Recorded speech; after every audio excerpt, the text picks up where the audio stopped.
Un peu d'humour, je sais pas comment ça se passe là-dedans. Je sais pas si tu peux rentrer là-dedans, je n'en sais rien, donc reste ici, moi je vais rentrer. Et je rentre dedans. Et quand nous ressortons de l'église, c'était au moins 2 heures, parce qu'on avait mangé dans cette église. Oui. Donc j'avais vraiment, ça a été très riche comme expérience.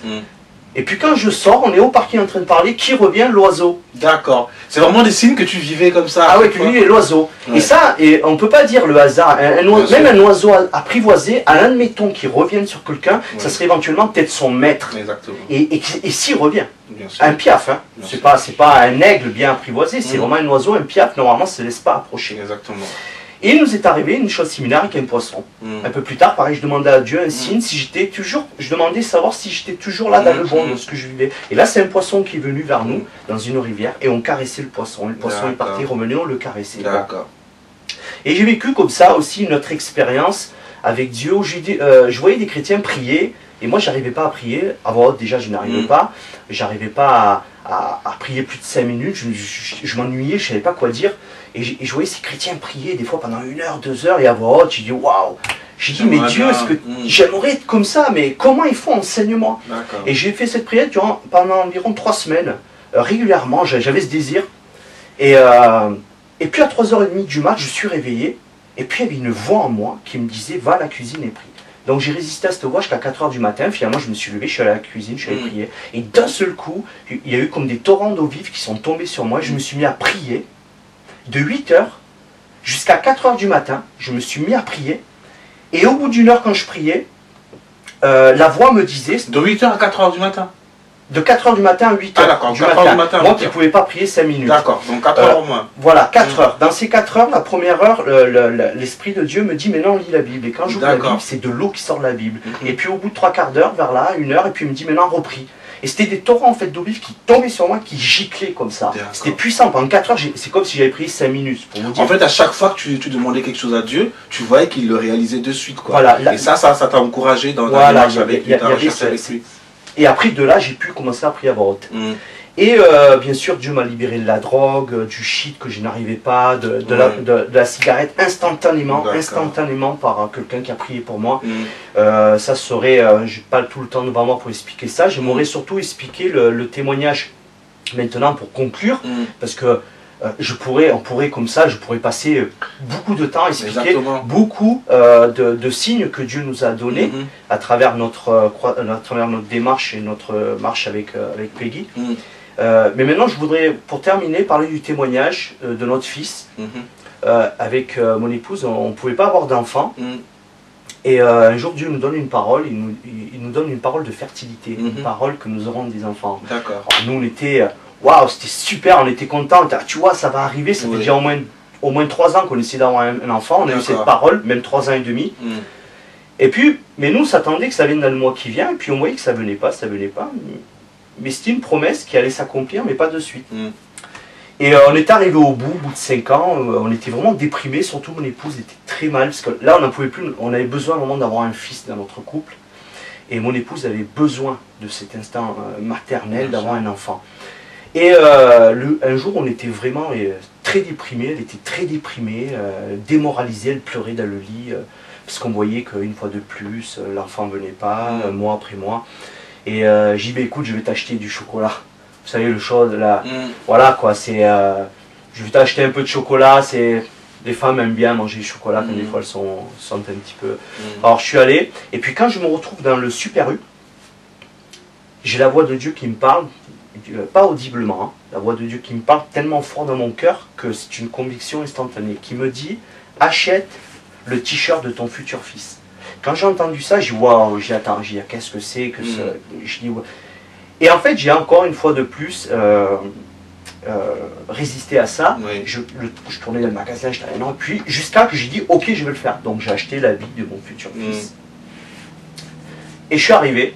Donc imaginez-vous un peu le décor. J'arrive chez moi, ma femme déprimée. Si à un moment ne pas dire exactement. Ça, c'est maintenant. Bien sûr. Je veux dire, maintenant, je dis, mais quel faux espoir, si ça vient pas de Dieu, exactement. Ça. Mais c'est même pas sympa de dire des trucs pareils. Je suis arrivé, je fais, tu vois cet habit? Je dis, ça, c'est le t-shirt de notre futur fils. J'ai pas dit fille, fils. Et il viendra promptement. J'ai dit, c'est pour bientôt. Wow, je me suis entendu dire ça.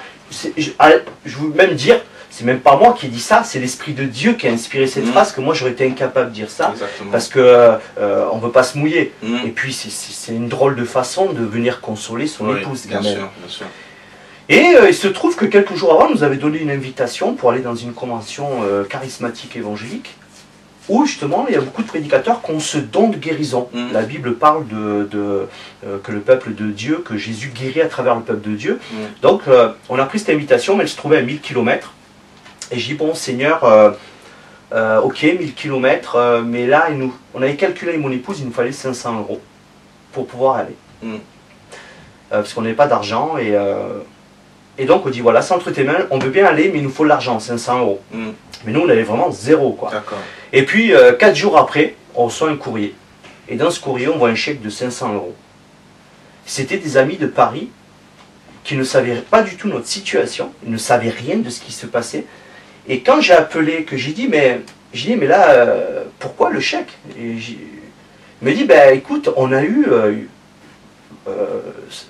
à cœur vraiment de vous offrir 500 €. On a eu ce fort sentiment d'offrir 500 €.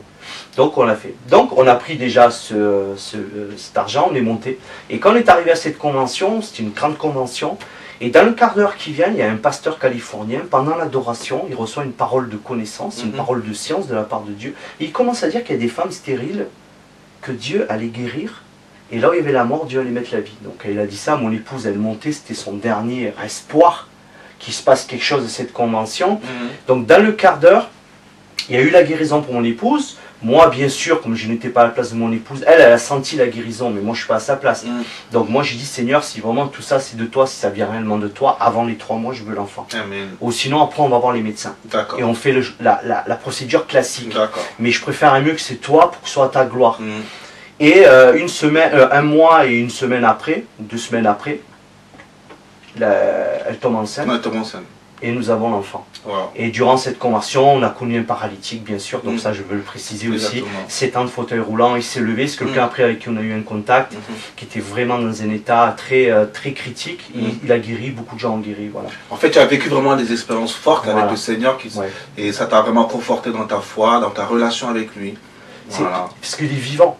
Donc c'est pas une religion, Dieu, c'est quelque chose de réel et de vivant. Donc on est obligé de vivre des choses fortes avec Dieu pour que dans les moments les moins forts, puisqu'après j'ai vécu des moments aussi où je n'entendais pas la voix de Dieu, où il ne se passait rien, que dans ces moments aussi notre foi soit enracinée dans des choses réelles avec Dieu. Et pas dans une philosophie qui peut s'effriter. D'accord. Et en guise de dernier mot, qu'est-ce que tu peux dire aux internautes justement? Moi, j'ai souvent tendance à dire aux gens de ne pas se priver de Dieu. Ne vous privez pas de Dieu par rapport à l'ambiance, l'atmosphère qu'il y a autour de vous.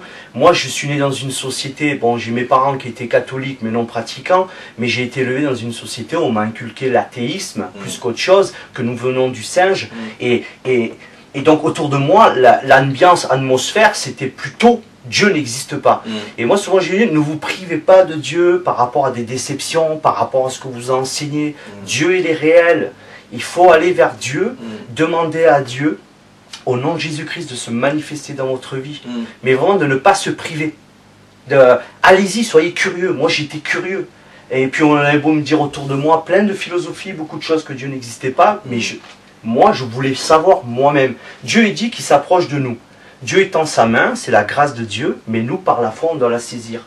Donc, Dieu dit, celui qui me cherche, me trouve. Donc c'est impossible de chercher réellement Dieu, sincèrement, pas une philosophie et un Dieu qui nous convient, vraiment Dieu ce qu'il est, il se laissera trouver.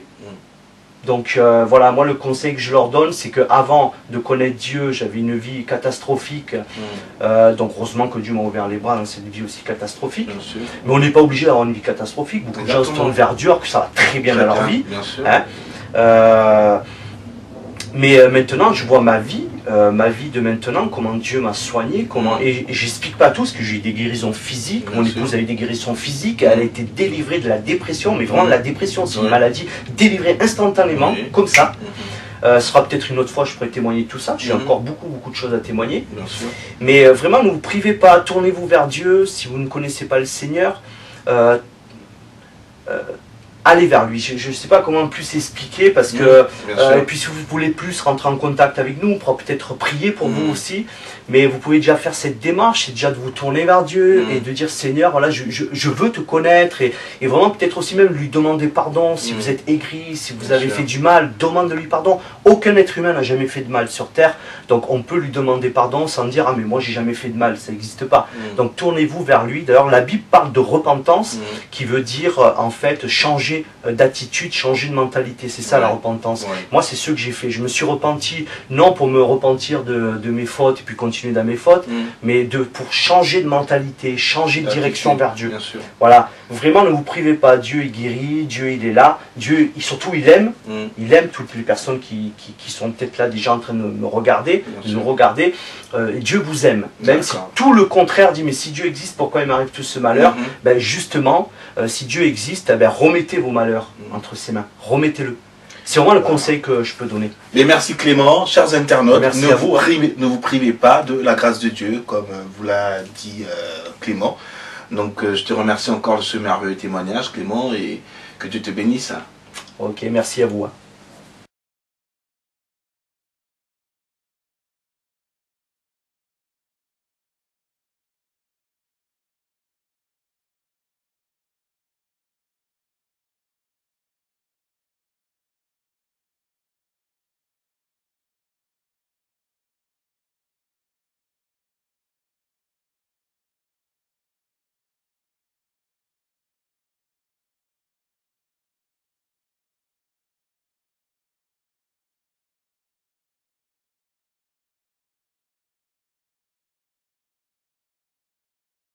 Aujourd'hui, choisis dès aujourd'hui, Jésus, le chemin, la vérité, la vie. Ton fardeau enlevé, tes péchés effacés. Tu peux crier, chanter avec zèle, ce refrain qui te donne des ailes.